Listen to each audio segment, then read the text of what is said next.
শেখ হাসিনার পতন এবং পালিয়ে যাওয়ার পর প্রেসিডেন্ট শাহাবুদ্দিন চুপ্পুকে অপসারণের চেষ্টা হয়েছিল অল্প কিছুদিনের মধ্যেই। এই দাবি বিভিন্ন দিক থেকে এসেছিল।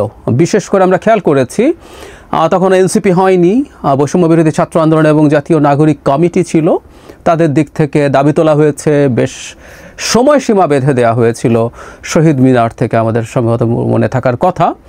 এবং এই একই দাবি আরও আগে থেকে করেছেন এবং পরেও কন্টিনিউ করে গেছেন জনাব পিনাকি ভট্টাচার্য, অত্যন্ত ইনফ্লুয়েন্সিয়াল অ্যাক্টিভিস্ট, আমরা এভাবেই বলবো, সবচেয়ে ইনফ্লুয়েন্সিয়াল এভাবে বলাই যায়। তিনি এই দাবি ক্রমাগত করে গেছেন, কিন্তু শেষ পর্যন্ত ওটা আর কার্যকর হয়ে ওঠেনি। বিএনপি প্রায় প্রকাশ্যে অবস্থান নিয়েছিল চুপ্পুকে অপসারণের বিরুদ্ধে। সেই একই রকম দাবিতে আবার জনাব পিনাকি ভট্টাচার্য দাবি তুলেছেন। গতকাল তার একটা ভিডিও আমি দেখলাম যেখানে তিনি অভিনব একটা প্রস্তাব নিয়ে এসছেন, সেটা হচ্ছে চুপ্পুকে সরাতে হবে এবং চুপ্পুকে সরানোর জন্য বেশ কিছু কারণ তিনি সামনে এনেছেন। এই কারণগুলো যৌক্তিক কিনা, সঠিক কিনা, আমরা সেটা নিয়ে খানিকটা আলাপ করতে চাই। এবং অভিনব এই কারণে বলছি যে চুপ্পুকে যদি অপসারণ করা যায়, তার জায়গায় প্রেসিডেন্ট হিসেবে বেগম খালেদা জিয়াকে তিনি প্রপোজ করেছেন। ইন্টারেস্টিং। কেন এই ধরনের প্রস্তাব আমাদের সামনে আসছে সেটা নিয়ে আলাপ করার জন্য এই ভিডিও। জনাব পিনাকি তার ভিডিওতে অনেকগুলো কথা বলেছেন এবং জনাব চুপ্পুকে কেন অপসারণ করতে হবে, আমি নীতিগতভাবে এটা মানতে প্রস্তুত আছি। অত্যন্ত নিচু স্তরের একজন মানুষ তিনি তার ভিডিওতে দেখিয়েছেন, যিনি শেখ হাসিনাকে কদমবুসি করেন, 3 মাস ধরে কদমবুসি আর নেন না, তার মানের পায়ের ধুলা নিতে পারছেন, পায়ের ধুলা শব্দটা বলছেন। মানে প্রেসিডেন্ট হওয়ার পর একটা মানুষ এসব কথাবার্তা বলছেন, তিনি রাষ্ট্রের সর্বোচ্চ পদে, এত নিচু স্তরের মানুষ, এটা নিয়ে আমার কোনো দ্বিধা নেই। এস আলমের কর্মচারী ছিলেন, রাইট। এবং জনাব পিনাকি এখানে আরেকটা হাইপোথেসিস এনেছেন, সেটা হচ্ছে মুজিব বাহিনীতে ছিলেন। এগুলোরও এক ধরনের, ছাত্রলীগ, মুজিব বাহিনী, এগুলোরও এক ধরনের হিস্ট্রি তিনি এনেছেন। আমি এগুলো সরিয়ে রাখছি, সব সরিয়েও বলছি কিছু হোক না হোক অত্যন্ত নিচু স্তরের একজন মানুষ, এটা নিয়ে আমার কোনো দ্বিধা নেই। এবং শেখ হাসিনার প্রেসিডেন্ট হতে হলে নিচু স্তরের মানুষই হতে হবে, এটা নিয়ে আমরা কেউ দ্বিমত করব না।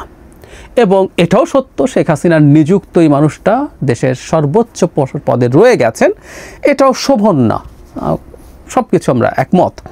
কিন্তু তিনি বিপজ্জনক কিনা এই আলাপটা দীর্ঘদিন থেকে হয়েছে। মানে যখন তাকে অপসারণের কথা হচ্ছিল তখন নানান রকম কথাবার্তা, মানে একটা উদাহরণ দেই, জনাব ওয়াকারুজ্জামান সম্পর্কে বলা হতো তিনি ভারতের লোক। ইভেন জনাব পিনাকি ভট্টাচার্য অনেকবার এই আলাপ করেছেন, তিনি তার জায়গা থেকে সেটা তার মতো করে অ্যাস্টাবলিশ করার চেষ্টা করেছেন। এবং আমাদের দেশে অনেকে বলেছেন যে ইনি ভারতের লোক, শেখ হাসিনার লোক, একই সাথে প্রেসিডেন্ট ভারতের লোক, শেখ হাসিনার লোক, সুতরাং তারা দুজন মিলে জরুরি অবস্থা জারি করে দিয়ে নাকি কী করে ফেলবেন। আমি অনেককে একই আলাপ করতে দেখেছি। পরে রীতিমতো আমি এটা একটা আলাদা ভিডিও করে দেখিয়েছি, বাংলাদেশে জরুরি অবস্থা জারি প্রেসিডেন্ট করতে পারে না। মানে আমরা প্রেসিডেন্টের নামে অনেক কিছু দেখি, আসলে এগুলো প্রেসিডেন্ট করেন না, এই জিনিসটা আমরা ধরতে পারি না। এমনকি জরুরি অবস্থার জন্য প্রধানমন্ত্রীর কনস্টিটিউশনে আমাদের এখন প্রধান উপদেষ্টা, তার কাউন্টার সিগনেচার লাগবে, সুতরাং উনি না চাইলে কখনোই এটা হবে না। ধরুন যে কোনো দণ্ডপ্রাপ্ত আসামিকে ক্ষমা করে দিতে পারেন প্রেসিডেন্ট। রাষ্ট্রপতির ক্ষমা বলে আমরা একসময় ছোটোবেলায় রাষ্ট্রপতিকে গালিগালাজ করতাম যে রাষ্ট্রপতি এটা এই বিরাট খুনিকে ক্ষমা করে দিয়েছে। উত্তর হচ্ছে সব প্রধানমন্ত্রীর ক্ষমা।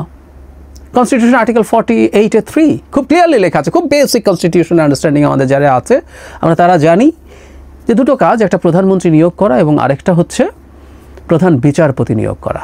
এই দুটো বিষয় ছাড়া তার আর কোনো রকম কোনো ব্যক্তিগতভাবে সিদ্ধান্ত নেওয়ার ক্ষমতা নাই, কোনোভাবেই নাই। মানে একটা বিল তার কাছে পাঠালে তিনি ওটা একবার বিবেচনার জন্য বলতে পারেন, আর তিনি যদি সেটা না পাঠান, নিজের কাছে রেখে বসেও থাকেন, এটা 15 ডেজ পরে সিগনেচার হয়ে গেছে বলে ধরে নেওয়া হবে। এই হচ্ছে প্রেসিডেন্টের ক্ষমতা। আর অর্থ বিল মানে যদি হয় সেটা তিনি ফেরতও পাঠাতে পারবেন না, একটু রিকনসিডার করো, সেই ক্ষমতাও তার নেই। মানে ফাতেহা পড়া কবরে গিয়ে শাহাবুদ্দিন আহমদ বলেছিলেন, এছাড়া আর কোনো কাজ নেই, ট্রুলি কোনো কাজ নেই। এই রাষ্ট্রপতি চুপ্পু থাকাটা অসুন্দর, কিন্তু চুপ্পু থেকে কোনো ক্ষতি করতে পারবে এই আর্গুমেন্ট একেবারেই ভুল, একেবারেই ভুল। জনাব পিনাকি চুপ্পুকে না সরানোর কারণে কি ক্ষতি হচ্ছে বলে বলছেন যে কিছুই করা যাচ্ছে না, না জুডিশিয়ারিতে, না পুলিশে, না প্রশাসনে, না সেনাবাহিনীতে, মানে কিছুই নাকি করা যাচ্ছে না। এবং তার ভাষ্য মতে জুলাই সনদ করা যাচ্ছে না, সংস্কার করা যাচ্ছে না, এই সব কিছুর পেছনে নাকি চুপ্পু। ইয়াস, উনি এগুলো বলেছেন। একটা কথা খুব স্পষ্টভাবে আমরা বলতে চাই, এই যা করা যাচ্ছে না, যা করা হচ্ছে না, এগুলোর প্রত্যেকটার দায় ডক্টর ইউনূস সরকারের এবং ডক্টর ইউনূসের। সোজা সাপটা কথা। কোনো কিছু করার ক্ষেত্রে কোনো ব্যারিয়ার তৈরির ন্যূনতম ক্ষমতা চুপ্পুর নেই। আই রিপিট, এইসব কোনো ক্ষেত্রে কোনো রকম ব্যারিয়ার তৈরি করার ন্যূনতম ক্ষমতা চুপ্পুর নেই। এবং এই চুপ্পুর আগেও ওর মেরুদণ্ড আগেই ছিল না, কিন্তু শেখ হাসিনার পালিয়ে যাওয়ার পর উনি এখন যে জায়গায় আছেন ওটা কিছু নাই, ওটার অবস্থা আরও খারাপ। উনি সরকারের কাজে বাধা দেবেন, এই গাটস হবে আমাদের কমন সেন্স কি বলে? No way, no way. সুতরাং যাবতীয় ব্যর্থতার দায় যদি হয় সেটা ডক্টর ইউনূসের। বাই এনি চান্স চুপ্পুকে ভিলেইন বানানোর মাধ্যমে, বলির পাঠা বানানোর মাধ্যমে ডক্টর ইউনূসের দায় মুক্তির চেষ্টা হচ্ছে কিনা সেটা দেখতে হবে। সংসদে ভাষণ দেবেন তিনি, তার ভাষণের উপর ধন্যবাদ প্রস্তাব হবে। হ্যাঁ, উনি সংসদে ভাষণ দেবেন প্রথমবার, এটা ঠিক আছে, কিন্তু ধন্যবাদ প্রস্তাব হবে। সংসদে ভাষণটা আসলে কে দেয়, কে লিখে দেয়? মানে খুব হাসির ব্যাপার, মানে প্রেসিডেন্টের এই ক্ষমতাও নাই যে তিনি একটা ভাষণ লিখে সেটা পার্লামেন্টে পড়ে আসবেন। ইয়াস, এটা মন্ত্রী পরিষদের লিখিত একটা ভাষণ, মন্ত্রী পরিষদে পাশ হয়, উনি গিয়ে এটা পড়ে আসেন। সো এই ভাষণটাও আসলে যদি পরবর্তী নির্বাচনে বিএনপি জেতে বা যেই জিতুক, তার লেখা ভাষণ তিনি গিয়ে পড়বেন। সুতরাং ধন্যবাদ প্রস্তাবের আলোচনা হবে ওই কন্টেন্টের ওপরে, এটা করে চুপ্পুর কোনো কন্টেন্ট নেই। তার কাছে সংসদ সদস্যরা শপথ নেবেন, এটা কে তিনি জনাব পিনাকি ভট্টাচার্য ভালোভাবে দেখেন না। আমরা একটু জেনে রাখবো, পার্লামেন্টের সদস্যদের শপথ আসলে মানে আমাদের আইন অনুযায়ী স্পিকার সেটা পড়ান। এখন টেকনিক্যালি শিরিন শারমিন চৌধুরী আমাদের স্পিকার কিনা এই আলাপটা সাংবিধানিকভাবে আছে, পরবর্তী সংসদে পরবর্তী স্পিকার হওয়া পর্যন্ত কিন্তু তার দায়িত্ব থেকে যায়। হ্যাঁ, এটা সত্য, রাষ্ট্রপতি ক্যাবিনেটকে শপথ পড়াবেন। আমাদের সামনের মন্ত্রিসভা যেটা হবে তাকে তিনি ক্যাবিনেট সেটা শপথ পড়াবেন। এবং আবারও আমি একমত, সেটা সুন্দর না, চুপ্পু যত কাজই করবে এটা সুন্দর না, কিন্তু চুপ্পু ক্ষতিকর দেশকে ধ্বংস করে ফেলছে, এই আর্গুমেন্টটা আটারলি রং। আমরা দেখলাম তো এই 10 মাস চলে গেল, 11 মাস চলে গেল, চুপ্পু আর জনাব ওয়াকার মিলে দেশকে কোথায় কী ঝামেলা করেছেন, জরুরি অবস্থা জারি করা থেকে শুরু করে ইত্যাদি ইত্যাদি, নাথিং হ্যাপেন্ড। এখন বেগম খালেদা জিয়াকে রাষ্ট্রপতি করার প্রস্তাব তিনি আনছেন। বেগম খালেদা জিয়া রাষ্ট্রপতি হবেন, বাংলাদেশের প্রথম নারী রাষ্ট্রপতি, এটা আসলেই অসাধারণ ব্যাপার, কোনো সন্দেহ নেই। এবং তার মতো একজন ব্যক্তিত্ব যিনি বাংলাদেশের গণতান্ত্রিক লড়াইয়ে দীর্ঘ লড়াই করে গেছেন। আমি বেগম খালেদা জিয়ার ত্যাগ নিয়েও আলাদাভাবে কথা বলেছি, যিনি মারাত্মক জটিল রোগে আক্রান্ত হয়ে সরকারের সাথে কম্প্রোমাইজ করেননি, লড়াই করে গেছেন, জেলে থেকেছেন, তখনও কোনো রকমভাবে দলকে একটা পাতানো নির্বাচনে পার্টিসিপেট করানোর চেষ্টা থেকে দূরে ছিলেন। মানে ইনর্মাস সেই এরশাদের সময় থেকে, মানে আমি প্রায় বলি যে জিয়াউর রহমান তো আসলে রাজনীতিবিদ ছিলেন না, তিনি একজন রাষ্ট্রপতি ছিলেন, সেখানে থেকে একটা দল তৈরি করেছেন, সেখানেও তার বিরাট ক্রেডিট আছে, ক্ষমতায় থাকলেও এরশাদ তার দ্বিগুণ ক্ষমতায় থেকেও তার কাছাকাছিও কোনো দল তৈরি করতে পারেনি। কিন্তু বিএনপি ট্রুলি একটা রাজনৈতিক দল হয়ে উঠেছিল বেগম খালেদা জিয়ার হাত ধরে। একজন সাধারণ গৃহিণী থেকে তিনি এই অসাধারণ অর্জন করেছেন, প্রাইম মিনিস্টার ছিলেন 3 বার, এবং অসাধারণ হবে তিনি যদি প্রেসিডেন্ট হন। কিন্তু আমাদের প্রশ্ন হচ্ছে, তাকে কেন এই সরকারের চুপ্পুকে সরিয়ে প্রেসিডেন্ট হতে হবে? আমরা মোটামুটি চোখ বন্ধ করে বলে দিতে পারি বিএনপি ক্ষমতায় আসছে, বিএনপি ক্ষমতায় আসছে, আসলে এটা বিরোধীরাও জানে। আমি প্রায় দেখি বিরোধীরা বলেন বিএনপি তাড়াতাড়ি নির্বাচন চায় কারণ বিএনপি ক্ষমতায় এসে লুটপাট করতে চায়। তার মানে তারাও বলছে বিএনপি ক্ষমতায় আসবে, বোঝে।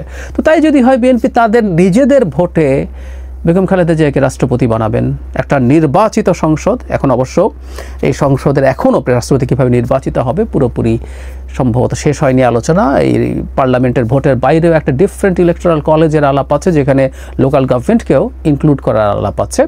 যেটাই হোক না কেন, মানে সেটা বিএনপি আসার পরে বিএনপি এই কাজটা করতে পারবে, এটাই সবচেয়ে গৌরবের ব্যাপার। এখনকার সিস্টেমও যদি থাকে, একটা জেনুইন নির্বাচনে গঠিত জেনুইন পার্লামেন্টারিয়ানরা বেগম খালেদা জিয়াকে প্রেসিডেন্ট নির্বাচন করছেন, তাহলে এখন কেন? জনাব পিনাকি যেটা বলার চেষ্টা করছেন যে এখানে প্রধান উপদেষ্টা থাকলেন আর উপরে বেগম খালেদা জিয়া যদি থাকেন তাহলে সব কিছু খুব নিরাপদ থাকবে, নির্বাচনটার ব্যাপারে আর কোনো কনফিউশন থাকবে না। আবারও একই কথা, বেগম খালেদা জিয়া যদি রাষ্ট্রপতি থাকেন এবং সরকার যদি নির্বাচনকে ম্যানিপুলেট করতে চায়, সরকার বলছে কিন্তু, নির্বাচন কমিশন বলছি না, নির্বাচন কমিশন নির্বাচন করে এই আলাপগুলো করি না আমি, এগুলো শেখ হাসিনা করতেন। টেকনিক্যালি কথাগুলো ঠিক আছে, কিন্তু এগুলো আসলে বাংলাদেশের বাস্তবতা না। এই কারণে আমরা তত্ত্বাবধায়ক সরকার নিয়ে ভীষণ শোরগোল করেছি। 11 সালে যখন করেছে পঞ্চদশ সংশোধনী থেকে শেখ হাসিনা যে মানে শয়তানি করতে যাচ্ছে, সেই শয়তানি আমরা ধরতে পেরে তখন থেকে শোরগোল করি। সো তখন যদি ডক্টর ইউনূস সরকার বা তার সরকারের একাংশ নির্বাচনকে ম্যানিপুলেট করতে চায়, বেগম খালেদা জিয়ার ঠেকাতে পারার কোনো কারণ নেই, কোনো কারণ নেই। রাষ্ট্রপতির ওই ক্ষমতাই নেই। সুতরাং এগুলো প্রত্যেকটাই আসলে কোনোভাবে যৌক্তিক না তাকে এখন করানোর জন্য। বরং এখন রাষ্ট্রপতি যদি তাকে করাতেও হয়, এটাও একটা স্পেশাল র্যাটিফিকেশন পরে লাগবে। আইনগতভাবে এটা অসাংবিধানিক এবং বেআইনি হবে। কারণ একজন রাষ্ট্রপতি যদি চলে যান, নতুন রাষ্ট্রপতি নির্বাচন করে সংসদ, এখন সংসদ নেই। সো বেগম খালেদা জিয়াকে রাষ্ট্রপতি হিসাবে যে নিযুক্ত করা যাবে না তা না। তখন আবার আমাদের তো অনেক কিছুর ক্ষেত্রেই সাংবিধানিক রীতি আমরা ভেঙেছি, সংবিধানকে লঙ্ঘন করেছি। যেমন আমি প্রায় বলি 3 মাসের মধ্যে নির্বাচন হওয়ার কথা ছিল, সেটা তো হয় নাই। সো এটা র্যাটিফাই করতে হবে, এরকম আরও বেশ কিছু জিনিস করতে হবে। তখন বেগম খালেদা জিয়া যে রাষ্ট্রপতি হলেন সেটাকেও র্যাটিফাই করতে হবে। দরকারটা কি এটার? কোনো দরকার নেই। বরং বেগম খালেদা জিয়া তার সাংসদদের ভোটে প্রধানমন্ত্রী নির্বাচিত হবেন, এটা বেস্ট অপশন। কেন জনাব পিনাকি ভট্টাচার্য এভাবে এটাকে প্রপোজ করছেন? আমি ধারণা করি চুপ্পুকে সরানোর জন্য আবার একটা চেষ্টা, এবং এই চেষ্টাটাকে খানিকটা লেজিটিমেসি দেওয়ার জন্য দুটো কাজ তিনি করেছেন। একটা হচ্ছে অনেক ক্ষতিকর চুপ্পু, সেটা বোঝানোর চেষ্টা, যেটা একেবারেই ভুল তথ্য। আর বেগম খালেদা জিয়াকে এখানে প্রপোজ করার মাধ্যমে বিএনপির অন্তত কিছু মানুষের এক ধরনের সহানুভূতি পাওয়া যায় কিনা, সো দ্যাট মাঠে আমি ধারণা করি আবার এই দাবিটা আনা তাদের জন্য, বা কেউ আনবে তাদের হয়ে। তার সাথে অনেকেরই যোগাযোগ আছে। আর বলেছি উনি একজন গুরুত্বপূর্ণ, অতি প্রভাবশালী ইনফ্লুয়েন্সার, অ্যাক্টিভিস্ট, তার প্রচুর ভক্ত আছেন, সমর্থক আছেন। তারা নামের সাথে যদি বিএনপিও যুক্ত হয় সেটা হতে পারে। আর আরেকটা কারণ এটা হওয়ার সম্ভাবনা আছে, আমরা সাম্প্রতিক সময়ে জনাব পিনাকি ভট্টাচার্যকে খুবই বিএনপির বিপরীতে অবস্থান নিতে দেখেছি নির্বাচনের প্রশ্নে। এটাও খুবই ইন্টারেস্টিং। তিনি নির্বাচনটাকে কম সময়ের মধ্যে চাওয়াটাকে এমনভাবে ন্যারেট করেছেন যেটা ভারতীয় এজেন্ডা, এবং যারা এটা চাইবেন তারা ভারতের দালাল। ইনফ্যাক্ট আমি নিজেও নির্বাচন আর্লিতে ঠিক একই রকমভাবে ট্যাগড হয়েছি। তার অনেক ফলোয়ার্স, অনেক ভক্ত, তারা এটাকে খুবই ভালোভাবে নিয়ে যেখানে প্রয়োজন সেখানে ঠিক একইভাবে বলে গেছেন।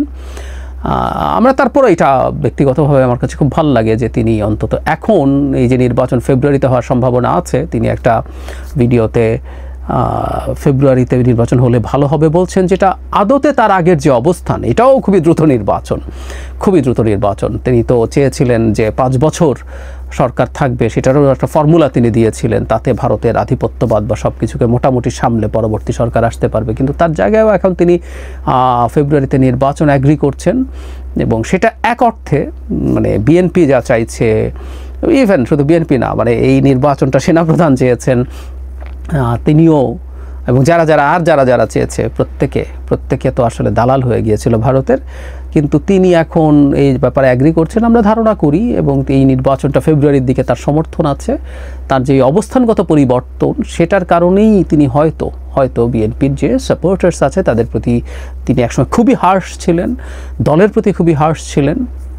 এখন সেটার খানিকটা কম্পেনসেশন হয়তো এর মাধ্যমে করার চেষ্টা করছেন। আমি জানি না, কিন্তু আমি জাস্ট আমার একটা বাইরে থেকে একজন অবজারভার হিসাবে আমার ধারণা বললাম।